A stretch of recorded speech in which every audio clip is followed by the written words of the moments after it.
Om Swastiastu, Assalamualaikum warahmatullahi wabarakatuh. Salam nama budaya, salam kebajikan untuk kita semua.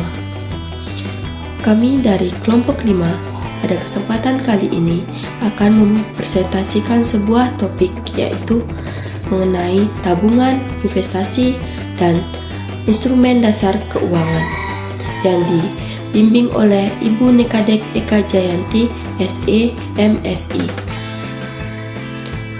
Sebelum itu, izinkan kami untuk memperkenalkan diri terlebih dahulu.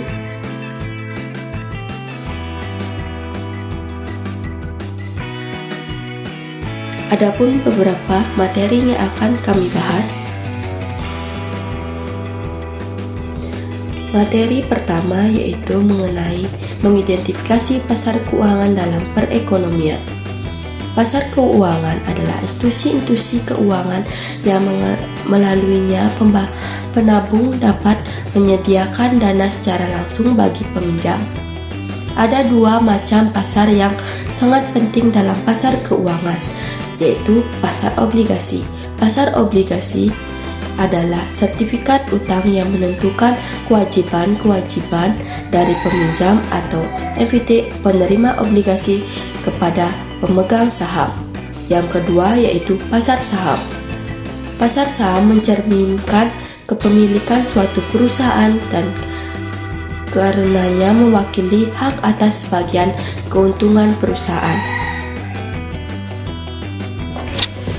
Om Swastiastu, perkenalkan nama saya Imadi Indra Pratnya Putrasana dengan NIM 22075111171. Jadi sini saya akan mempresentasikan tentang mengidentifikasi intermediasi keuangan dalam perekonomian. Intermediasi keuangan adalah proses pembelian dana dari unit surplus penabung, selanjutnya disalurkan kepada unit defisit peminjam yang terdiri dari sektor usaha, pemerintah, dan individu atau rumah tangga. Dengan kata lain, intermediasi keuangan merupakan kegiatan pengalihan dana dari penabung kepada peminjam. Pengalihan ini dilakukan oleh lembaga keuangan sebagai lembaga intermediasi. Lembaga keuangan memiliki peran pokok dalam proses pengalihan dana dalam perekonomian.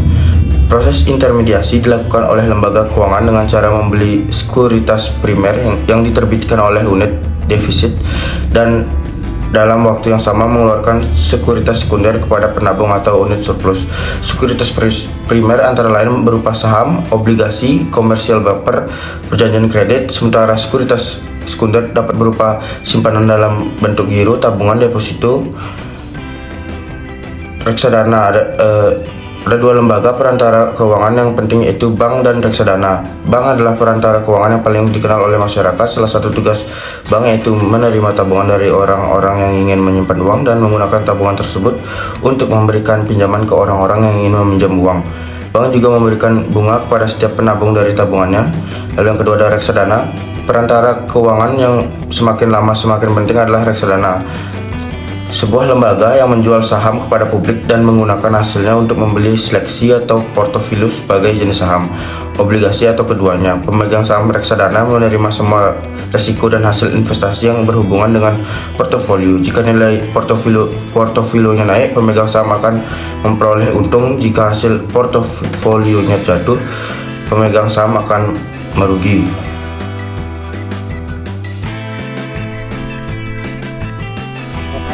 Dari Desa Pusat dengan nomor NIM 220751175. Hari ini saya akan menjelaskan tentang memaparkan beberapa identitas penting dalam pendapatan nasional.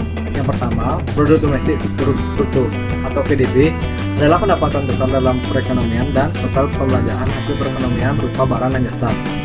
PDB dilambangkan dengan Y, dibagi menjadi 4 komponen: pengeluaran, konsumsi atau C, investasi atau I, pembelanjaan pemerintah G, dan ekspor neto NX. Yang rumusnya Y sama dengan C tambah G tambah NX. Yang kedua ada tabungan nasional yang dilambangkan dengan S. Tabungan nasional adalah penghasilan total dalam perekonomian yang tersisa setelah dibayarkan untuk konsumsi dan pembelian yang dilakukan oleh pemerintah. Tabungan nasional dapat dituliskan dengan dua cara yang bisa dilihat berikut ini.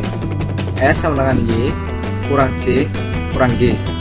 S sama dengan kurung buka Y kurang D kurang C kurung tutup tambah kurung buka T kurang G. Sekian dari saya, terima kasih.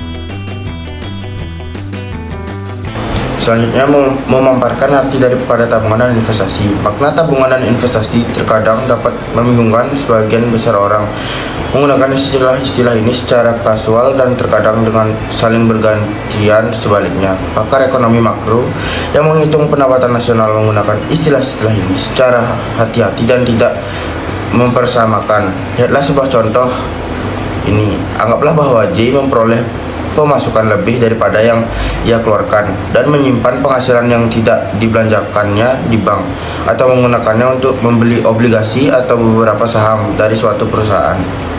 Pada penghasilan J melampau konsumsinya yang menambah jumlah tabungan nasional. J dapat berpikir bahwa dirinya menginvestasikan uangnya, tetapi pakar ekonomi makro akan menyebutnya tindakan J sebagai menyimpan dan bukan berinvestasi.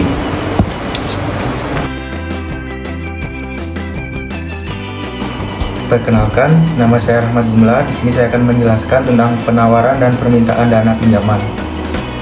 Pasar dana pinjaman adalah pasar di mana orang-orang yang ingin menabung menyediakan dana pinjaman dan orang-orang yang ingin meminjam mendapatkan dana pinjaman untuk investasi. Dana pinjaman dibedakan menjadi 3. Yang pertama yaitu insentif untuk menabung, defisit dan surplus anggaran pemerintah, dan insentif untuk melakukan investasi. Terima kasih. Studi kasus utang pemerintah Filipina. Berapa banyakkah utang pemerintah Filipina? Selama ini ada beragam jawaban bagi pertanyaan ini. Figur 5 menunjukkan bahwa total utang pemerintah termasuk utang domestik dan luar negeri yang diungkapkan sebagai persentase PDB telah turun naik sejak tahun 1990 dari 53% pada 1996 hingga hampir menjadi 80% pada 1993 dan 2004. Pada 2006, utang pemerintah adalah sebesar 64% PDB. Perilaku rasio utang PDB adalah satu ukuran dari apa yang sedang terjadi dengan keuangan pemerintah, karena PDB adalah ukuran kasar dari basis pajak pemerintah. Rasio utang PDB yang menurun mendadak bahwa kewajiban utang pemerintah menyusut jika dibandingkan dengan kesanggupannya untuk menaikkan pendapatan pajak. Hal ini menunjukkan bahwa pemerintah dalam beberapa hal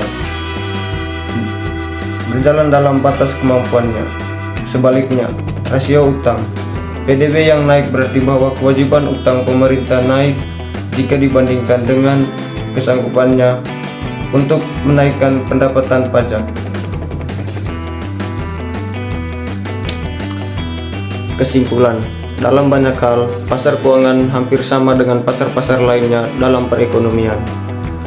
Harga dana, pinjaman, suku bunga diatur oleh kekuatan permintaan dan penawaran. Sebagaimana banyak halnya harga-harga lain dalam perekonomian, kita dapat menganalisis pergeseran terhadap permintaan dan penawaran di pasar keuangan. Sebagaimana kita melakukan analisis di pasar-pasar lainnya. Ketika pasar keuangan membawa permintaan dan penawaran dana pinjaman ke neraca, pasar keuangan membantu dalam mengalokasikan sumber daya ekonomi yang langka guna dimanfaatkan seefisien mungkin. Saran: berdasarkan kesimpulan di atas, kami berharap pembaca mampu memahami dan mampu memperhitungkan pergeseran terhadap permintaan dan penawaran di pasar keuangan.